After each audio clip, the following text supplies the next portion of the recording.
A plano-convex lens of refractive index mu1 and focal length f1 is kept in contact with another plano-concave lens of refractive index mu2 and focal length f2. If the radius of curvature of their spherical faces is r and f1 is equals to 2f2, then mu1 and mu2 are related as।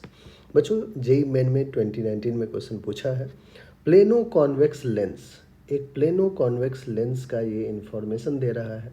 ठीक है, plano convex lens है, इस lens का refractive index mu1 कहा है और focal length क्या कहा है बच्चों, f1 कहा है। फोकल लेंथ f1 कहा है। कह रहा है कि एक और चीज़ देखिए, radius of curvature of their spherical faces is r। तो बच्चों ये जो प्लेन सरफेस है इसका तो रेडियस ऑफ कर्वेचर इनफाइनाइट ही होगा। ये जो स्फेरिकल सरफेस है इसका रेडियस ऑफ कर्वेचर कह रहा है r है। एक दूसरा फिर से प्लेनो कॉन्वेक्स लेंस ही लिया गया है। सिमिलर कहानी है, इसका भी रेडियस ऑफ कर्वेचर r ही होगा, लेकिन इसका जो रिफ्रैक्टिव इंडेक्स है वो mu2 है। और इस दोनों को क्या कह रहा है बच्चों, कॉन्टैक्ट में रखा गया है। ठीक है, they are kept in contact. Okay, अब एक और इन्फॉर्मेशन है कि focal length of 1 is equals to focal length of 2।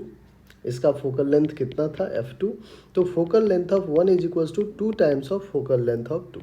ये रिलेशन भी गिवन है।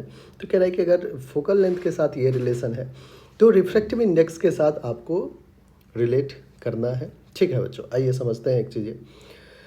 अगर मैं दोनों लेंस के लिए लेंस मेकर्स फॉर्मूला यूज़ करूँ तो फोकल लेंथ का म्यू के साथ रिलेशन हमारे सामने बन के तैयार हो जाएगा। ठीक है, तो मैं लिखता हूँ using lens makers formula, using lens makers formula 1 upon, पहले लेंस के लिए 1 upon f1 is equals to mu कितना है बच्चों, mu1, और जो दूसरा मीडियम है वो है एयर।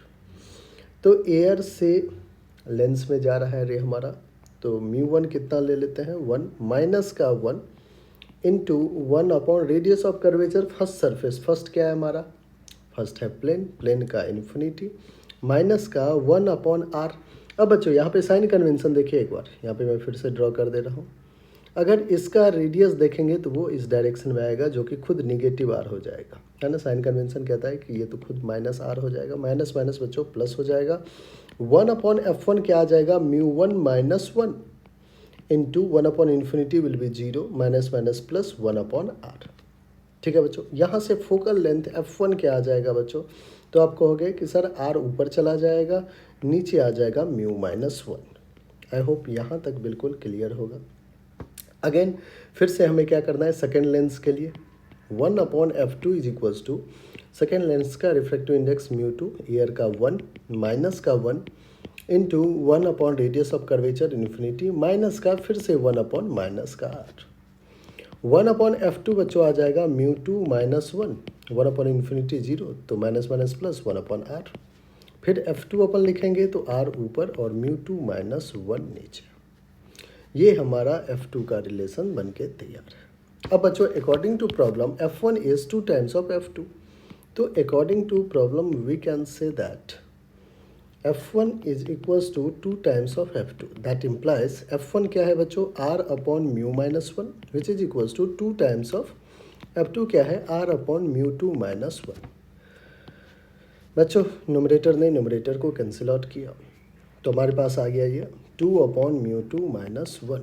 चलिए क्रॉस मल्टीप्लाई करते हैं, यहाँ तो 1 है तो mu2 minus 1 is equals to 2 times of mu1। बच्चों ये mu1 है, mu1 माइनस 1।